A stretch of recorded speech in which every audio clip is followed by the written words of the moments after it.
Guys, ngayon po susubukan nating mag-live withdrawal request dito po sa bagong release na application na parang na-feature natin 2 days ago, si Cool Lady app. So para po sa mga viewers natin na wala pa at gusto ring subukan, nandyan po yung link sa description po ng ating video sa baba. Papansin nyo po rito sa green money nakalagay na pwede na raw tayong mag-request ng payout. So 580 pesos.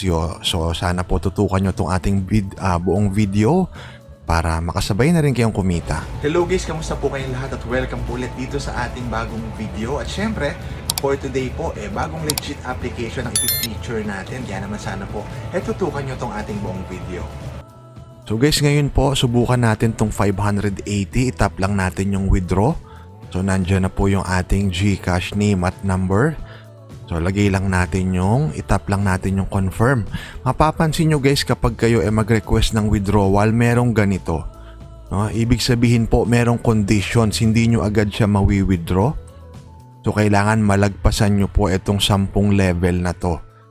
So kailangan natin yung pin essence. No? So ngayon po, currently meron akong 2. So magagamit ko yan para ma-unlock yung 2. So, problema, kailangan pa natin ng 8. So, yun po yung catch dito sa bagong release na app kay Cool Lady app. Kailangan nyo pong tapusin yung conditions para kayo makapag-request ng payout. So, paano ba tayo makakaipon itong pin essence? No? Para siyang sila Crazy Rock. Ganun din po. Tsaka nila Clear Blast. Meron ding conditions na kailangan nating tapusin.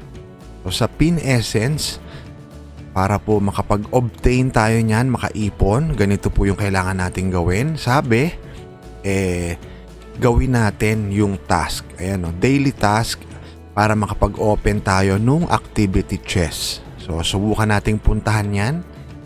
Dito sa daily task, makikita nyo naman nakasama yung invite friends. So sad to say, kailangan talaga nating mag-invite. Kapag nakalima tayong invite sa isang araw, matik meron tayong isang pin essence na makukuha. Kung hindi kayo mag-invite, try nyong tapusin yung download and play, yung every video. No, gagawin nyo po yun para makapag-collect kayo ng medals. Pag naka 100 medals kayo, isang pin essence po yan at magagamit nyo rito para ma-unlock. Again, 10 level yung kailangan nyong tapusin doon. Sa green money po yan. Para sa mga ready na po yung payout nila, may conditions pa po na kailangan yung tapusin. Sa gold coins naman, 200 pesos ang minimum para makapag-payout sa GCash. So ito po update lang natin dito para po sa mga nagtatanong about dito kay Cool Lady app. Again, may conditions po once na ma-reach nyo na po yung green money na payout. So yun lang po, kita-kita tayo ulit sa next video para sa mga bagong update. At guys, syempre po itong na-feature natin na video for today ay for educational purposes only.